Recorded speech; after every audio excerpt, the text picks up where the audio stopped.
Welcome. I'm Dr. Jeff Borenstein. Everyone is touched by psychiatric conditions, either themselves or a loved one. Do not suffer in silence. With help, there is hope.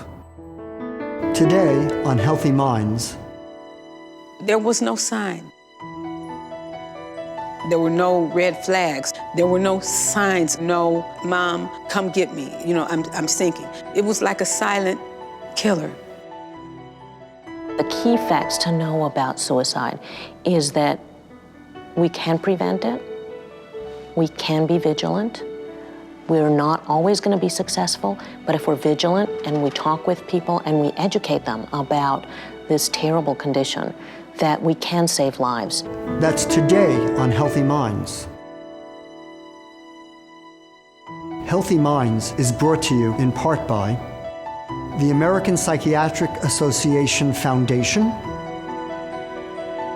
the Graham Beck Foundation, the New York State Psychiatric Association, and the New York State Office of Mental Health.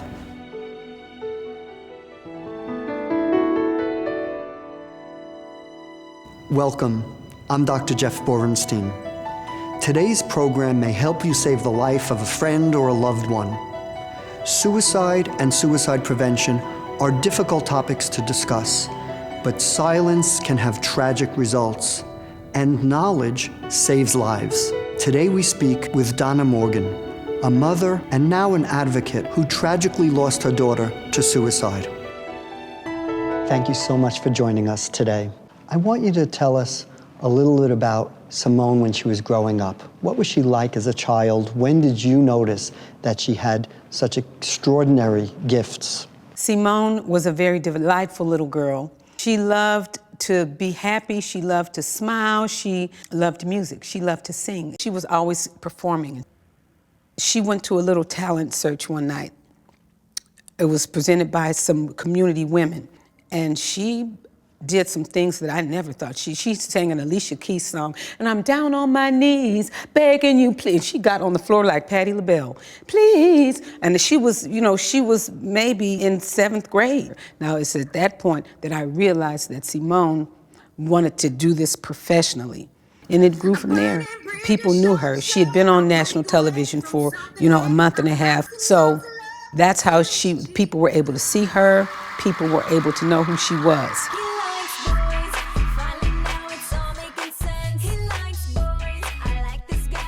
The stress part of her career as an artist came in the form of trying to be perfect, trying to have everything right. That was very stressful for her, but she kept going.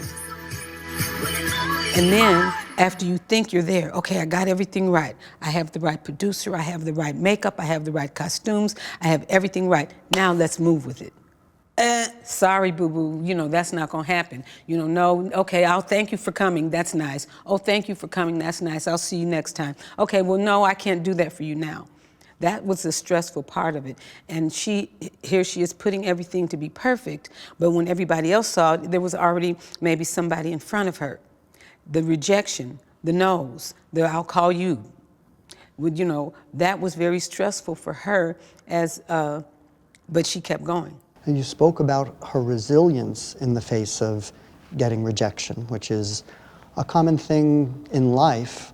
I think even more so for people in the arts, where you try out and more often than not you're rejected until you get accepted. Looking back, were there signs of depression or anxiety that Simone was experiencing? Simone, at this point, was getting ready to go to Dubai. She was preparing, getting her costumes ready, getting her hair ready, getting the accessories and everything. So there was a sign of, anxiety, getting ready to go on a very big trip. Simone, not to mention the energy they had to put in for their show and the rehearsals with the girls and so forth. So she may have been a little anxious doing that. But as far as of the magnitude of something horrible that might happen to her in her mind, there were no signs of that. There were no red flags. There were no things that it kind of crept up like a silent killer. It crept up unnoticed. It went up under the radar. When the tragedy happened, where were you when you found out about it? And tell us a little bit about that tragic day. Simone and I talked every morning, about 7 o'clock. Every morning. Every morning. Every morning about 7 o'clock, I would speak to my daughter and talk to her about her day.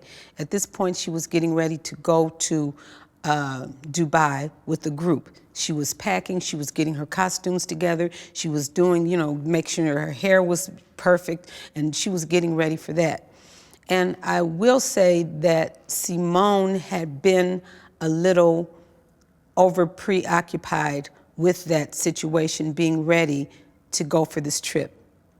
Now, this one particular morning, I called her about 7 o'clock, the same time what I always do. The phone didn't answer. Oh, she was in the bathroom, in the shower, whatever.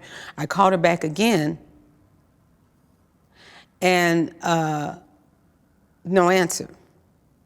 Well, at that point in my soul, I knew something was wrong. I knew it was wrong. I knew something horrible had happened. As a mother's intuition, and as our flow goes, I knew something horrible had happened. A mother's worst nightmare. My worst nightmare had come true. There was no sign.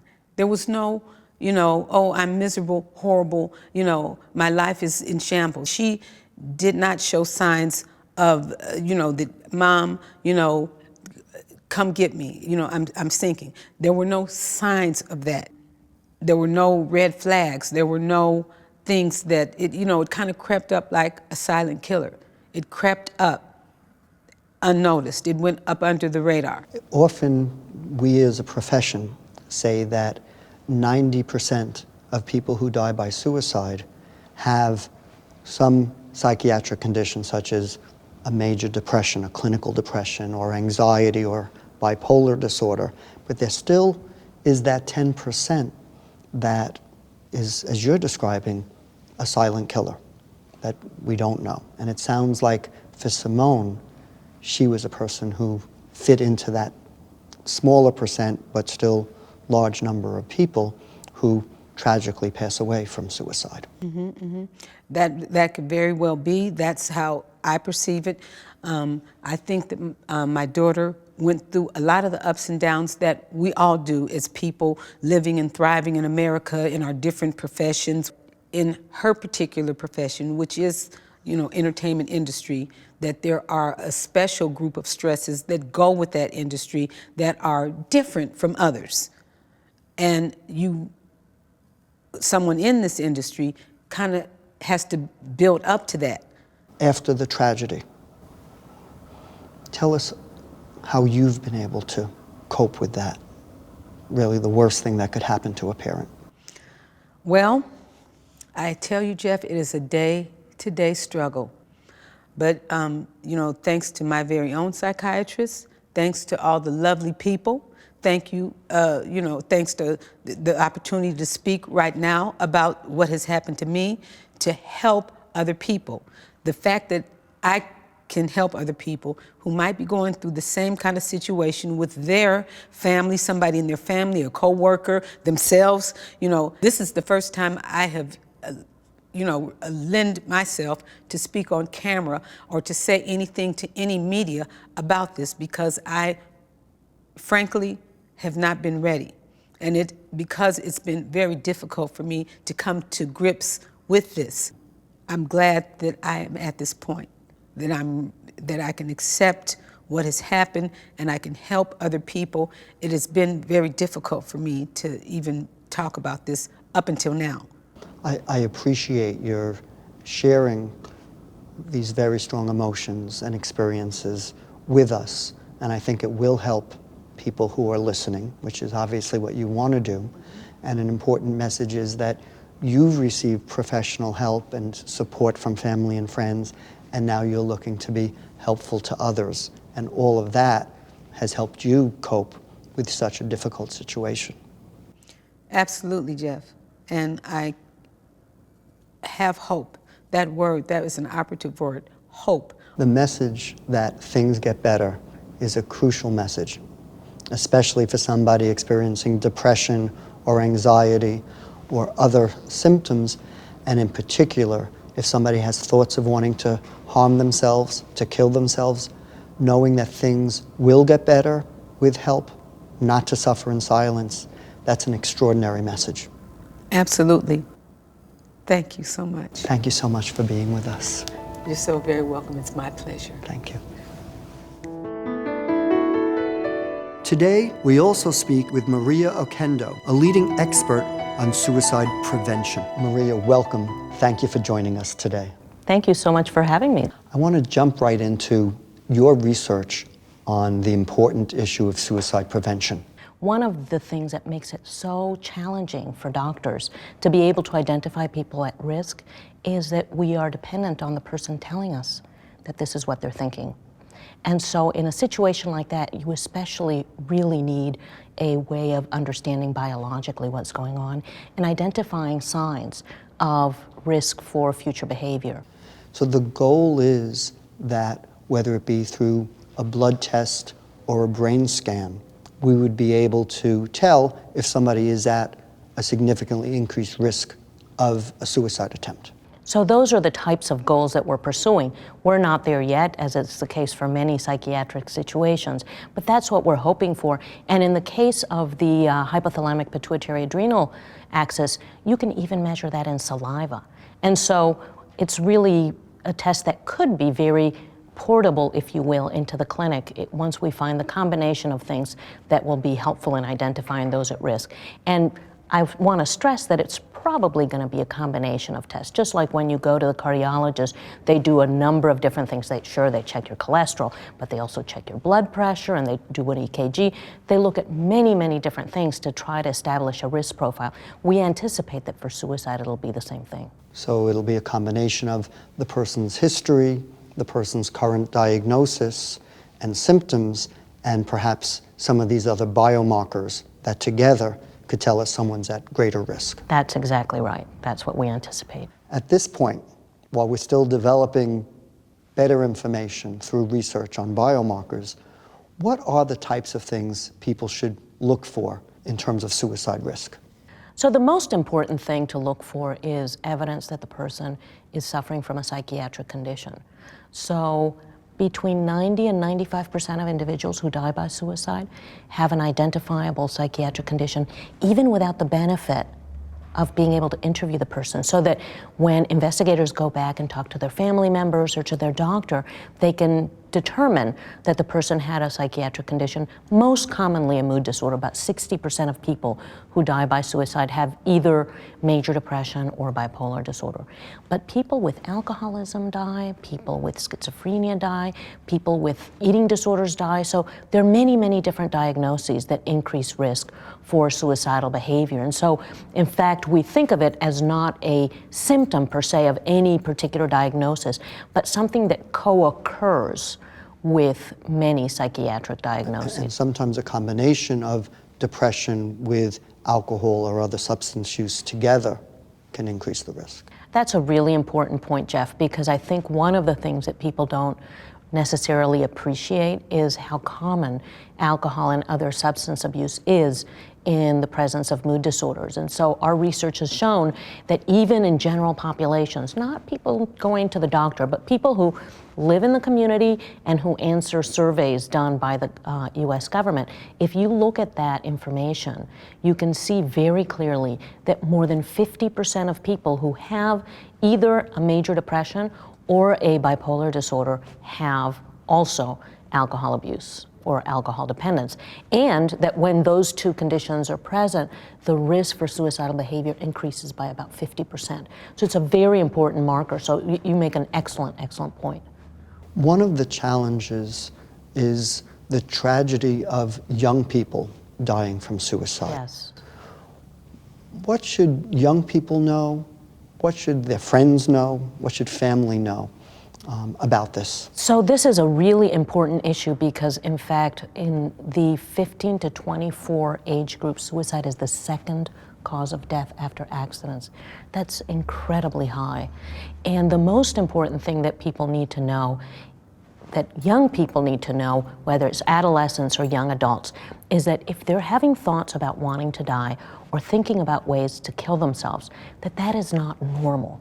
That means that they need help, and that they should seek help, that they should seek counsel.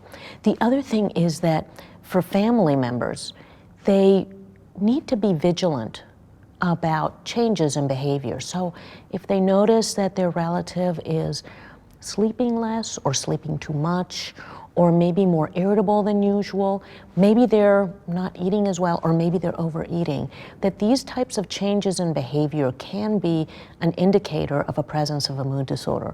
And it's very important to try to make sure that that person goes for an evaluation and is evaluated for the presence of a mood disorder so they can be treated to prevent further consequences. But this whole notion about educating families, educating teachers, and educating the kids themselves or the young adults that these are not normal thoughts and that there are treatments that can make the thoughts better is extremely important. It's crucial to know that these aren't normal, and if somebody's having chest pain, they know this is an emergency. Right. Get help. And having thoughts of wanting to hurt oneself, to kill oneself, is similar to chest pain. The person needs help. I think that's a wonderful analogy, and that if we could do as good a job educating people about how suicidal ideation is a very, very worrisome sign, and just like with chest pain, it doesn't mean you're going to die tomorrow necessarily, but you might. And so you really want to make sure that that is recognized by everyone in the community as a medical emergency that needs a prompt evaluation. Sometimes people are hesitant to talk about suicide with a loved one, with a friend, because they think maybe it's going to give them the idea. Right. I'd like you to comment on that. So I think that is a very common fear that people have.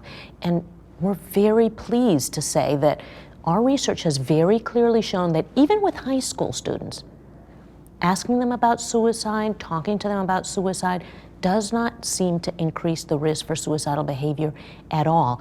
And what many people report to us when we talk with them is that they've never had the opportunity to express these feelings, and that it's a relief that it's okay to talk about it. Oftentimes they have a tremendous amount of shame. It's a very terrible burden for them, and it makes it really hard for them to talk to people around them about how they're thinking and how they're feeling. And I think the other issue that oftentimes kids really have a very hard time with is that kids don't want to be different. They want to blend in, they want to be like their peers, and a lot of times they're very worried that if they go see a counselor, a therapist, a psychiatrist, a psychologist, that people are going to think that they're crazy or that there's something wrong with them. And again, educating your child or your youngster about how terribly common these things are, and about the fact that, for example, 1 in 4 people in this country have some kind of psychological or psychiatric condition. That's a lot of people. Generally, also, these things run in the family. It's really helpful to say, listen, it runs in the family. Just like brown hair runs in the family, just like being tall runs in the family. And so we know that we're at risk as a family, and we need to make sure that we get care. So talking with them in a very matter-of-fact way, in a very, if you will, fact-based and fact-oriented way sometimes can help the kid overcome their reluctance. If someone does need help, someone's concerned, and their child is willing to go for treatment, what next? What do the parents do? So the most important thing to do is to contact whoever you trust in the healthcare system. So maybe it's the kid's pediatrician, maybe it's your own internist, maybe if you're the mother, it's your OBGYN. So you want to go to someone who you trust, who is in your community, who knows who the resources in the community are, and get their advice. Call them up, ask them, who should I take Johnny to see? Who should I take Janie to see? Find out who's the best resource, who does your provider who you trust think would be a good person. This is not the kind of thing where I would look in the yellow pages to find someone to help. I would go to someone who you already know and trust, preferably somebody who already knows your family. While the vast majority of people who die from suicide have a clear psychiatric diagnosis, there are occasionally people who that wasn't evident. And I'd like you to speak a little bit about that. So between 5 and 10% of people who die by suicide don't have a diagnosis that can be identified. And we're very interested in this group of people because oftentimes these are people who shock their loved ones by their death because nobody had any idea that there was anything wrong with a person. And I believe there are probably two different types of individuals in this group. There's probably one type of individual who is a very high-powered, very energetic, smart, and capable person who can function relatively well even when they're hurting. So they might be depressed, for example, and not thinking as well as they usually do, but they might be so capable that even though they're not thinking as well as they usually do, other people can't tell. Even their closest loved ones Even their can't closest tell. loved ones. And I think this is a source of tremendous guilt for people when they lose someone that they love and they had no idea that that person was suffering so much. Because we know, how else would somebody come to such a decision, right? They must be really hurting. And so I think that understanding that sometimes it's those very people who are so talented, so smart, so interpersonally capable that they can cover these things up. Those people often shock their families and their community. There's probably a small, very small group of people who don't really have a psychiatric condition and may do things quite impulsively. That's why environmental things like making sure that there are no guns in the house when there's risk. Certainly if you must have a gun, make sure it's locked, make sure it's not loaded. All of these things can be helpful in saving lives. Because sometimes someone, whether it be in the midst of a depression or some other diagnosis or without a diagnosis, impulsively decide to take action. But if they're not able to do so then and get over that hump, then their life is saved. Yes. So I think that this is a really critical point that you're raising, Jeff, because sometimes people, I think, have the idea that, well, if they're determined, they're going to find a way. But in fact, that's not always the case. In fact, many times people will tell you that they're very relieved that they survived.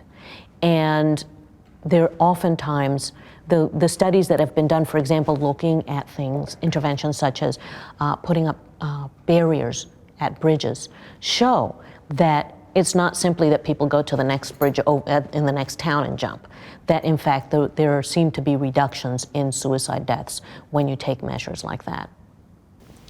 I want to, before we finish up, ask you key facts that they should know. So I would say that the key facts to know about suicide is that we can prevent it, we can be vigilant. We're not always going to be successful, but if we're vigilant and we talk with people and we educate them about this terrible condition, that we can save lives. And knowing, for example, educating your family, knowing that suicidal thoughts are not normal, that is an indication that the person needs help, that it's a medical emergency. That's a very, very important message.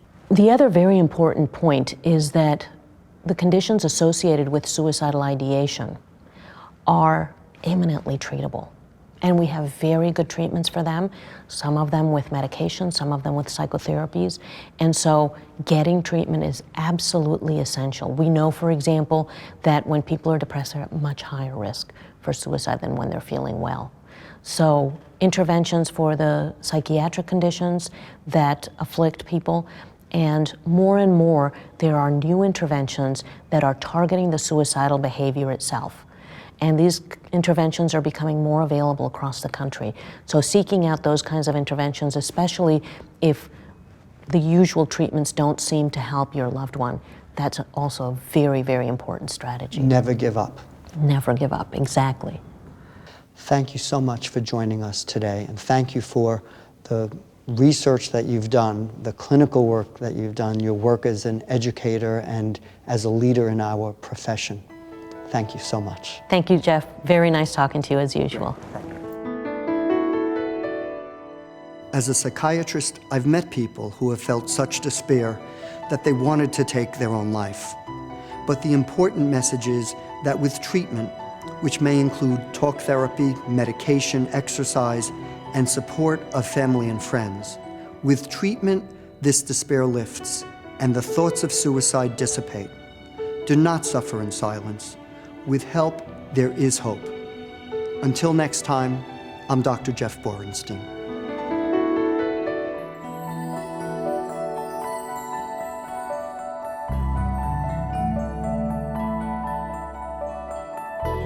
With help, there is hope. Healthy Minds is brought to you in part by the American Psychiatric Association Foundation, the Graham Beck Foundation, the New York State Psychiatric Association, and the New York State Office of Mental Health.